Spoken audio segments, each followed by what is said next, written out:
Confieso esto porque el silencio ahora pesa más que la montaña. Durante 45 inviernos le di de comer, y solo ahora, con el mundo golpeando a mi puerta, comprendo el terror en sus ojos. Esta no es una historia de monstruos, es una confesión sobre el verdadero monstruo. La montaña quita, y la montaña da. Esa ha sido siempre la ley aquí arriba. Y a mí me quitó un hermano, pero me dio un secreto que me mantuvo anclado a este pico helado durante medio siglo. Ahora ese secreto amenaza con derrumbarlo todo. No les pido que me crean, solo que escuchen. Escuchen el viento que azota esta vieja estación meteorológica. Escuchen el crujido del hielo bajo mis botas. Y quizás, solo quizás, entiendan por qué un hombre elegiría el exilio para proteger algo que el mundo solo querría cazar y destruir. Esta es la verdad de lo que habita en las sombras del Kanchenjunga. Una verdad que he guardado con mi vida. Me llamo Julián. Y desde 1978, he sido el único guardián de la abandonada estación meteorológica británica en el paso de Semu. Un fantasma en un puesto fantasma, con vistas a la tercera montaña más alta del mundo. La gente de los valles bajos susurra que la soledad me volvió loco, que hablo con los espíritus del glaciar. En cierto modo, no se equivocan. Mi credibilidad no está en mis palabras, sino en los 50 cuadernos de bitácora que llenan un baúl de metal a los pies de mi litera. Cada cambio de presión barométrica, cada centímetro de nieve, cada fallo en la radio de onda corta, está documentado. Conozco el silbido exacto del viento al pasar por las banderas de oración desgarradas, un sonido distinto si viene del este o del oeste. Conozco el gemido particular de la madera de teca de la estación cuando la temperatura baja de los 20 grados bajo cero. Este lugar no es mi hogar, es mi piel. No me quedé por la soleada belleza del Himalaya, ni por la paz que otros buscan en la altura. Me quedé como penitencia. En mi juventud, fui guía de montaña, uno de los mejores. Creía conocer sus humores, sus trampas, pero la montaña siempre tiene la última palabra. En una expedición de primavera, una cornisa de nieve se dio. Yo iba delante, asegurando la cuerda. Sentí el tirón, el grito ahogado. Cuando me giré, la avalancha se había llevado a mi compañero, a mi hermano, David. Sobreviví con una pierna rota y una culpa que pesa más que cualquier mochila. Desde entonces, el silencio de la cumbre ha sido mi confesor y mi carcelero. La montaña quita y la montaña da. Me quitó a mi hermano y me dio esta soledad para pagar mi deuda. Una deuda que nunca podría saldarse. O eso creía yo. Mi rutina era mi ancla, mi rosario de gestos contra el caos. Al amanecer, revisar los barómetros y los termómetros. A media mañana, limpiar la nieve de los paneles solares, mi única conexión eléctrica con el siglo XX. Al mediodía, intentar sintonizar la radio de onda corta, buscando una voz humana en un océano de estática, una prueba de que el mundo seguía ahí abajo. Por la tarde, caminar por el perímetro de la estación, escuchando el trabajo del hielo, el lento y poderoso movimiento del glaciar Semu, un ser vivo que respira a una escala geológica. Cada sonido tenía un nombre, una causa, un lugar en mi universo ordenado. El aullido de un lobo tibetano, el gruñido lejano de un oso perezoso, el graznido de un quebrantahuesos. Todo tenía sentido, todo era conocido. Mi mundo era un sistema cerrado, predecible y brutalmente honesto. Hasta ese noviembre.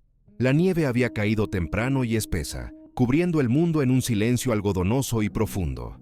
Fue entonces cuando lo oí por primera vez. No era el aullido de un lobo ni el gruñido de un oso.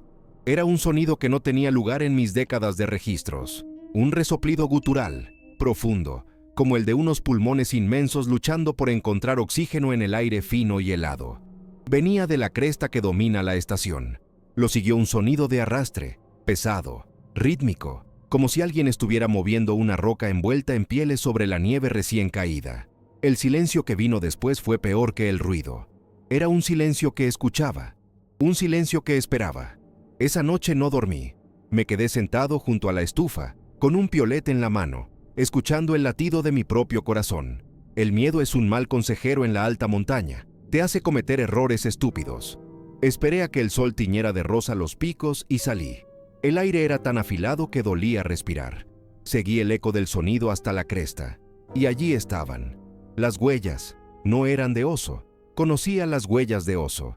La forma en que las garras marcan la nieve. Estas eran diferentes. alargadas, casi el doble de largas que mi bota, con 5 dedos claros pero sin marcas de garras. Y la profundidad, eran increíblemente profundas. Lo que fuera que las había dejado tenía un peso descomunal. Seguí el rastro durante unos 100 metros. No se movía como un animal de 4 patas. Parecía caminar erguido, arrastrando algo pesado a su lado. El rastro se perdía en una zona de sérax y grietas a la que ningún hombre en su sano juicio se acercaría. Mi universo ordenado se había hecho añicos. Pasé el resto del día con la radio pegada a la oreja, debatiendo. ¿A quién iba a llamar? ¿Al ejército indio? ¿Al departamento forestal? ¿Qué les diría? ¿Que había encontrado huellas de algo que no debería existir? Me imaginaría la respuesta. El viejo Julián finalmente ha perdido la cabeza. Enviarían un equipo. Helicópteros rasgando mi silencio. Hombres con rifles y redes pisoteando mi mundo. Provocarían a la montaña. Y la montaña siempre responde. Miré por la ventana hacia la inmensidad blanca y sentí, por primera vez en décadas, que no estaba solo. Esa soledad que me había castigado durante tanto tiempo de repente se sintió compartida. Había otra presencia solitaria aquí arriba, una que se escondía del mundo igual que yo. En ese momento, el miedo se transformó en una extraña y peligrosa curiosidad, casi en empatía. Esa noche, la decisión me encontró, no la tomé yo. Fue un impulso, una respuesta a algo más antiguo que la ciencia y la razón. Abrí mi baúl de provisiones y saqué una tira de carne seca de yak, dura como una piedra, y un ladrillo de tzampa, la harina de cebada tostada que es el pan de estas alturas. No era mucho, pero era comida honesta, comida de supervivencia. Era una ofrenda. No sabía a qué o a quién, pero sentí que era lo correcto. No era un acto de apaciguamiento, sino de comunicación. Un simple «te he oído». Un gesto que decía «yo también estoy aquí, y no soy una amenaza». En un mundo definido por el silencio y la distancia, este era el único lenguaje que se me ocurrió. Un lenguaje sin palabras, un lenguaje de sustento y respeto. Un primer paso en un territorio completamente desconocido. Salí al crepúsculo. El aire era tan frío que quemaba los pulmones. Caminé con la cabeza gacha, sintiendo el peso de la nieve y de algo más, de una mirada invisible. Fui a la gran roca plana que mira al glaciar, un lugar que siempre había sentido como sagrado, un altar natural. Coloqué la carne seca y la zampa con cuidado sobre la superficie helada de la piedra. No me quedé a esperar. No hice ningún ruido. Simplemente dejé mi ofrenda y me di la vuelta, volviendo sobre mis propias huellas hacia la solitaria luz de la estación. Cada paso de vuelta era más pesado que el anterior. Había hecho algo irrevocable. Había invitado a lo desconocido a mi mundo. Había respondido a la llamada de la montaña. Y ahora solo podía esperar para ver si la montaña, o lo que fuera que vivía en ella, respondía a la mía. La puerta de la estación se cerró detrás de mí con un sonido definitivo. Volví a la estación y cerré la puerta.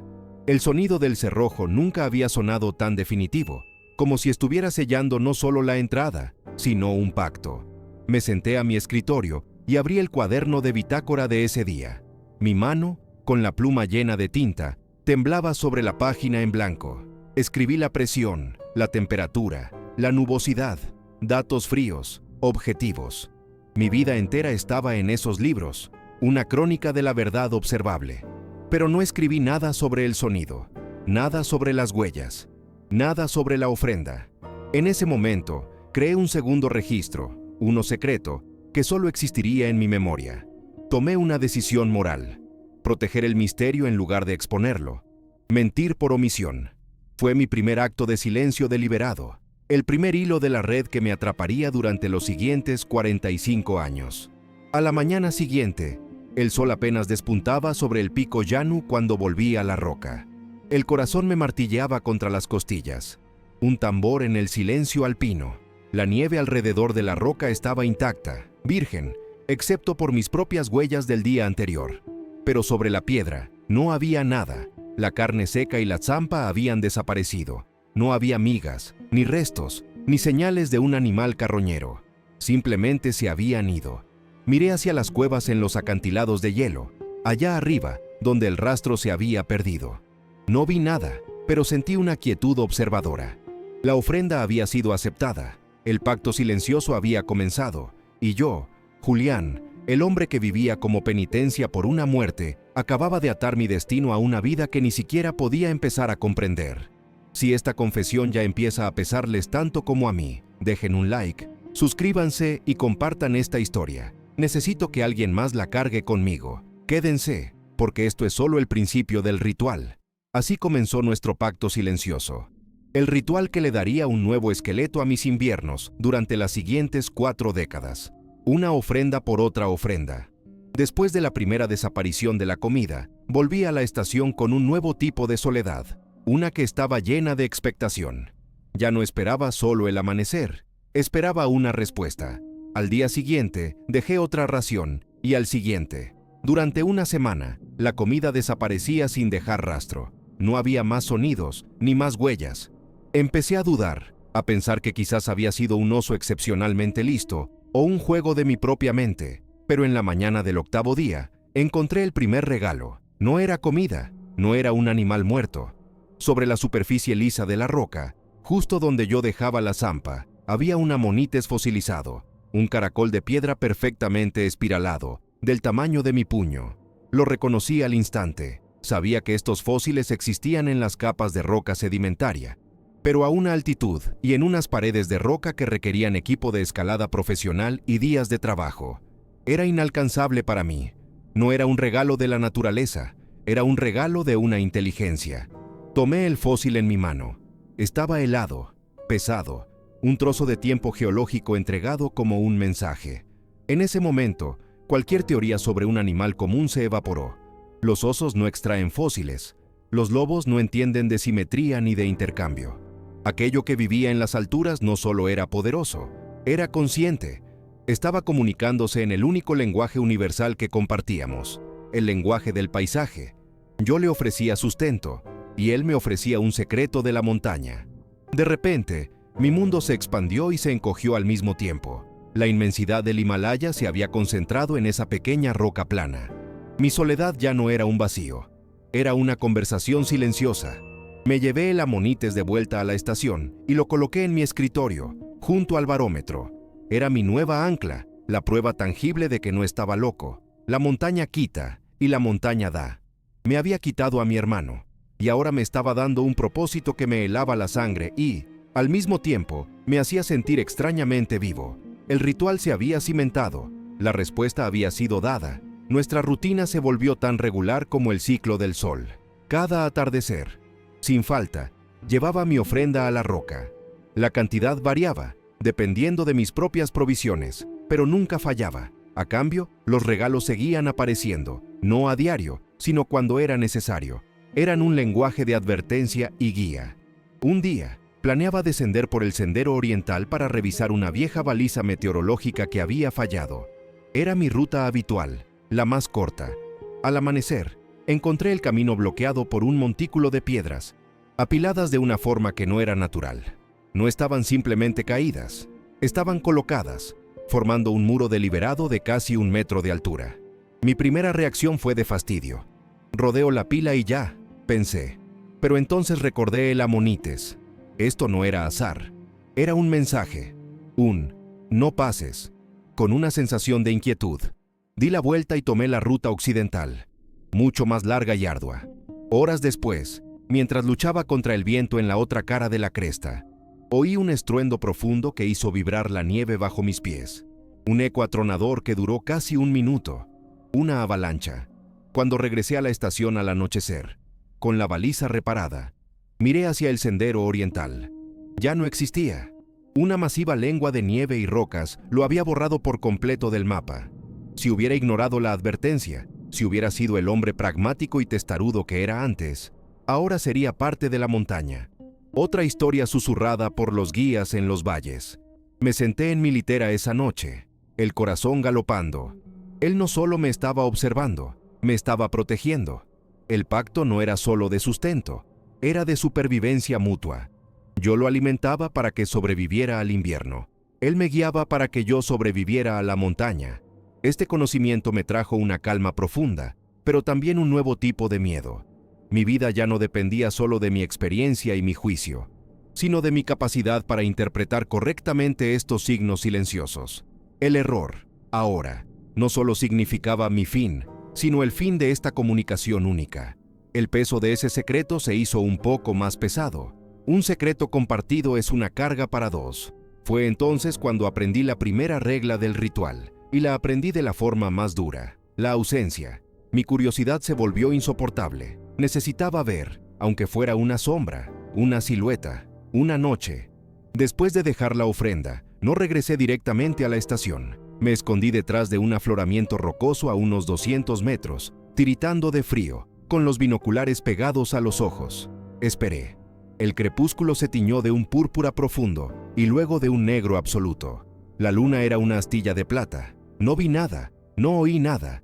Después de 2 horas, con los miembros entumecidos, me di por vencido y volví, sintiéndome un estúpido. A la mañana siguiente, corrí a la roca. Mi corazón se hundió.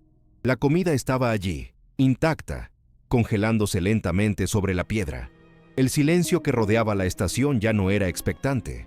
Era un silencio vacío, acusador. Él sabía que yo había estado allí. Sabía que había intentado mirar. Había roto la confianza. Había violado la primera regla no escrita: nunca observar la ofrenda. La comida permaneció intacta durante 3 días. Cada mañana, volvía a la roca y la encontraba allí. Un monumento a mi transgresión. La sensación de su presencia se había desvanecido por completo.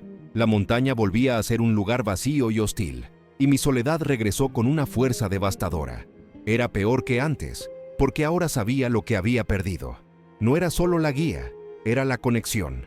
Me había acostumbrado a no estar solo, y el retorno a ese aislamiento absoluto era una forma de tortura. Pasaba las noches escuchando, esperando oír de nuevo aquel resoplido profundo en la distancia, pero solo oía el lamento del viento, que ahora sonaba como una burla. Aprendí que su ausencia era mucho más aterradora que su presencia. El verdadero monstruo era el silencio que yo mismo había provocado. Me di cuenta de que este pacto no era un juego, era un equilibrio frágil, y yo lo había roto por una curiosidad egoísta. La penitencia por la muerte de mi hermano se sentía liviana en comparación con esta nueva culpa, la de haber traicionado a lo único vivo que me había mostrado algo parecido a la camaradería en 30 años. Al 4.º día, no podía soportarlo más. Decidí que tenía que disculparme en el único lenguaje que conocíamos. Esa tarde, no solo llevé la ración habitual de carne y zampa, añadí una barra entera de chocolate que había estado guardando para una emergencia y, en un impulso, me quité uno de mis guantes de cuero, el que usaba en mi mano derecha. Estaba gastado, moldeado por años de trabajo, impregnado de mi sudor y mi esfuerzo. Era lo más personal que podía ofrecer. Coloqué todo sobre la roca, la comida y, al lado, el guante. Era una ofrenda de paz, una bandera blanca. Me quedé allí solo un instante, mirando el guante sobre la piedra helada, y susurré al viento: «Lo siento». Luego, me di la vuelta y caminé de regreso a la estación sin mirar atrás ni una sola vez, forzándome a mantener un ritmo constante, demostrando que había aprendido la lección. Esa noche, el sueño fue intermitente, lleno de ansiedad. Había hecho mi última jugada. Si a la mañana siguiente la ofrenda seguía allí, sabría que se había acabado para siempre. Mi exilio volvería a ser solo eso, un exilio. A la mañana siguiente, el aire era tan claro que las montañas parecían talladas en cristal. Caminé hacia la roca con el estómago hecho un nudo. Desde lejos, vi que la superficie de la piedra estaba vacía. La comida y el guante habían desaparecido. Un alivio tan inmenso me recorrió que casi me caigo de rodillas en la nieve. El pacto se había restaurado, la conexión se había reanudado, pero no hubo ningún regalo a cambio. Y lo entendí. Mi disculpa había sido aceptada, pero la confianza tardaría en reconstruirse por completo. Dejé mi ofrenda esa tarde con una renovada sensación de humildad y respeto. El ritual continuó, pero algo en mí había cambiado. Ya no era un simple observador o un benefactor curioso. Era un participante activo en algo sagrado, algo que tenía reglas que iban más allá de la comprensión humana. Me había convertido, en el sentido más profundo, en un guardián, no solo de la estación meteorológica, sino de un secreto que era tan antiguo y frágil como el hielo que me rodeaba. La primera regla estaba grabada en mi alma: el respeto a la distancia es la base de la confianza. Poco después aprendí la segunda regla: nunca apuntar una luz hacia las cuevas altas. Una noche de tormenta, El viejo generador diésel que usaba como respaldo falló con un estrépito ahogado. La estación se sumió en una oscuridad total y un frío instantáneo. Afuera, la ventisca aullaba. Un caos de viento y nieve. Necesitaba salir para intentar arreglar el suministro de combustible. Un trabajo peligroso en esas condiciones. Agarré mi linterna más potente, una de esas de haz concentrado capaz de cortar la oscuridad a cientos de metros. Al salir, barrí instintivamente con el haz de luz el paisaje para orientarme. Por una fracción de segundo, el rayo blanco y brillante apuntó directamente hacia la pared del acantilado, hacia las sombras oscuras que sabía que eran las entradas a las cuevas. La reacción fue inmediata y aterradora. Un rugido profundo y gutural brotó de las alturas, un sonido que no era de este mundo. No era un gruñido animal, era una explosión de dolor y furia que pareció hacer vibrar el aire. El eco rebotó entre los picos, un sonido primordial de violación. Caí hacia atrás en la nieve, el corazón congelado de pánico. Apagué la linterna al instante, sumergiéndome de nuevo en la oscuridad protectora de la tormenta. El rugido no se repitió, pero su eco quedó resonando en mis oídos y en mis huesos. Arreglé el generador a tientas, con las manos temblando tanto por el frío como por el miedo. Esa noche entendí. La luz no era una herramienta para él, era un arma, una agresión. Para una criatura adaptada a la oscuridad o a la luz natural de la luna sobre la nieve, un haz de luz artificial era como una puñalada en los ojos. Era una intrusión violenta en su santuario. Durante la semana siguiente, mis ofrendas fueron aceptadas, pero el intercambio cambió. No había regalos, y la comida no desaparecía limpiamente. Encontraba la roca revuelta, con trozos de carne desgarrados y esparcidos, como si hubiera sido devorada con una furia contenida. Era un mensaje claro. Estoy aquí, cumplo mi parte del pacto de sustento, pero estoy enojado. Has cruzado otro límite. Me tomó casi un mes de ofrendas silenciosas y consistentes para que la normalidad volviera y un día encontrara, de nuevo, un pequeño cristal de cuarzo perfectamente formado sobre la roca. La segunda regla estaba aprendida. La oscuridad es un santuario. El siguiente regalo fue el que cimentó la certeza de que él no solo me protegía, sino que me entendía. Un invierno particularmente crudo me trajo una fiebre que me dejó postrado en la litera.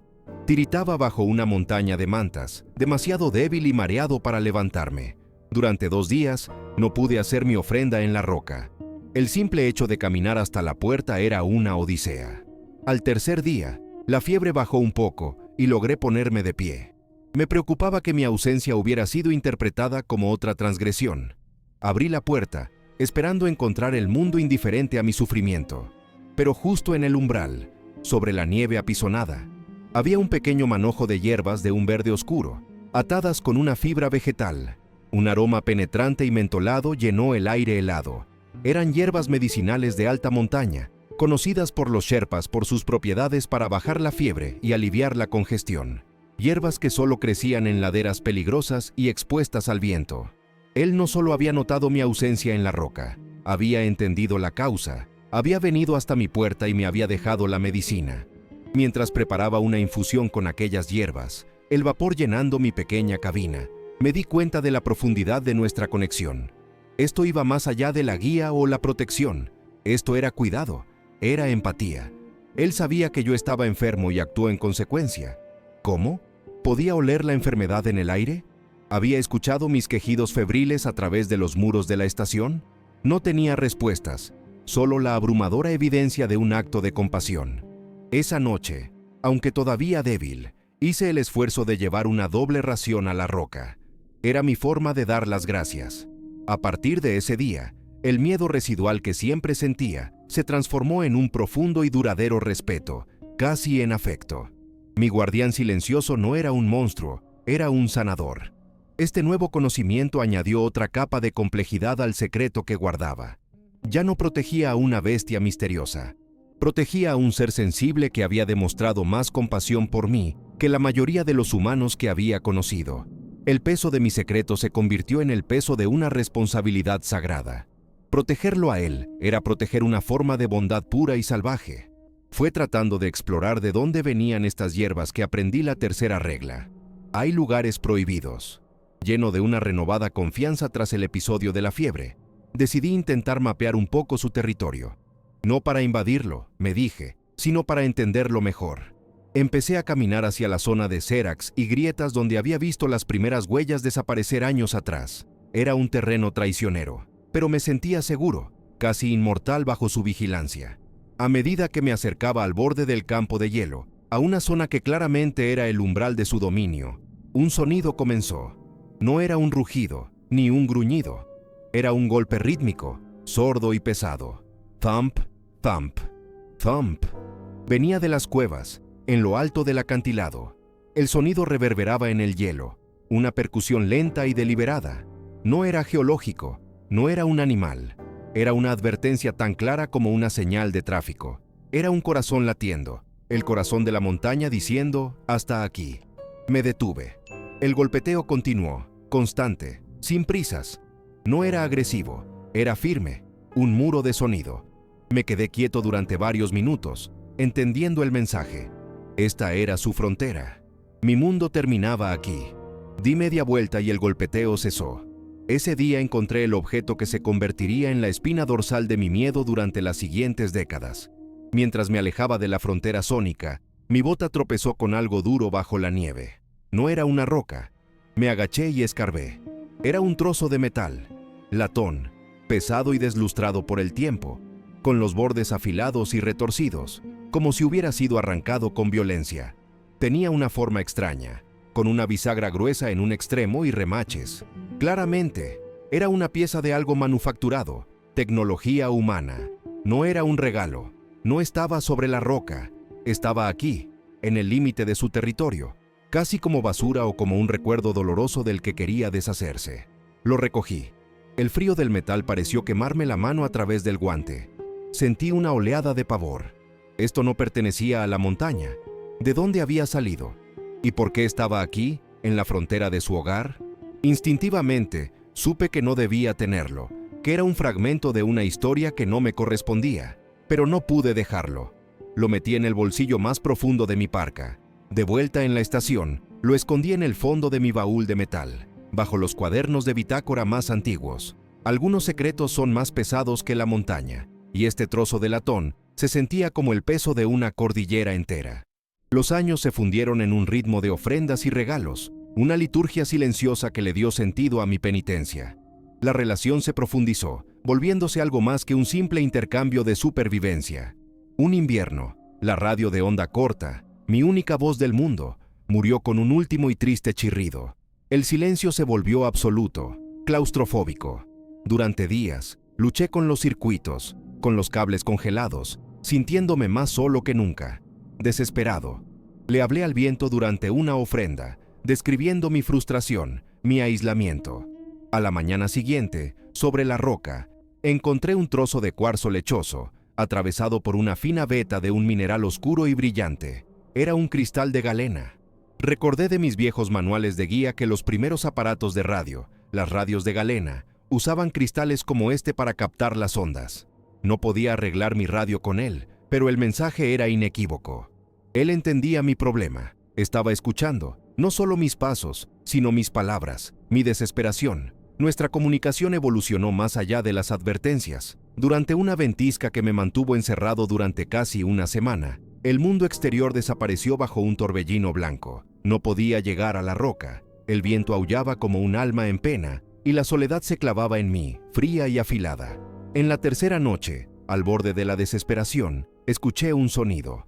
No era un rugido, ni una advertencia. Era un llamado bajo y resonante, casi un gemido, que atravesó el estruendo de la tormenta. Sonaba a pregunta, a preocupación.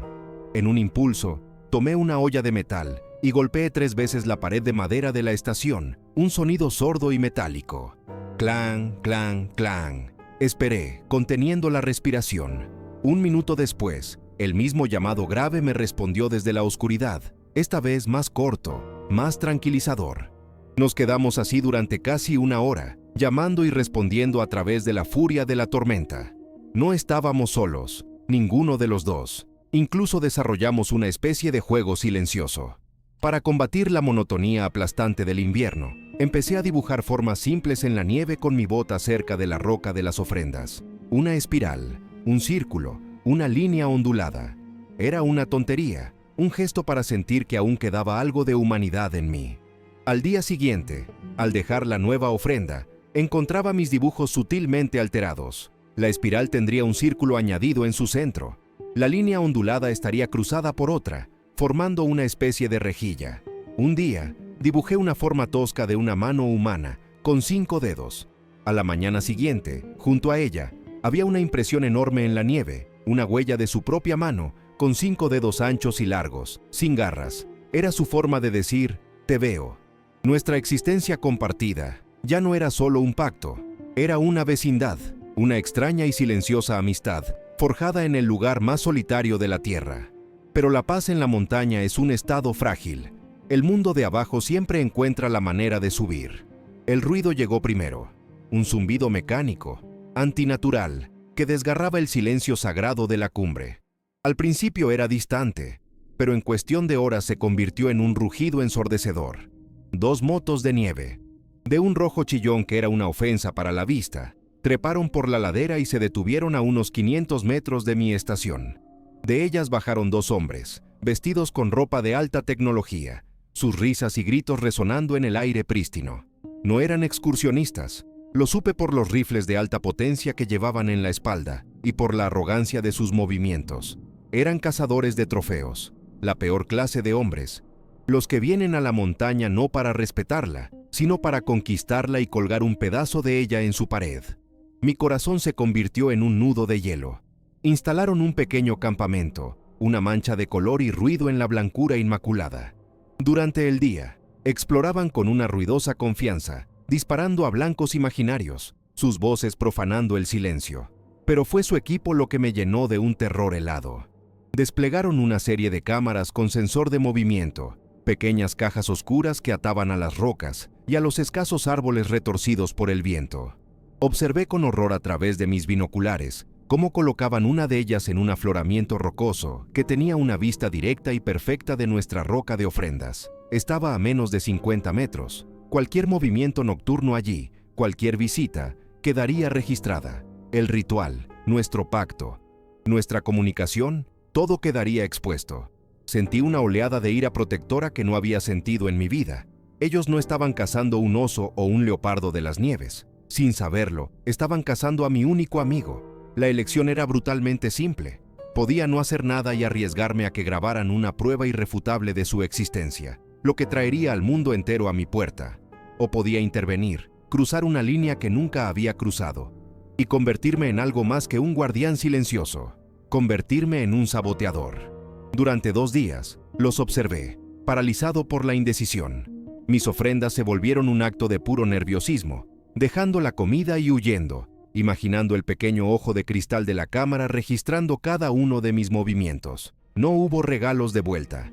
El silencio desde las cuevas era total, pero esta vez no era un silencio de enfado, era un silencio de miedo. Podía sentirlo.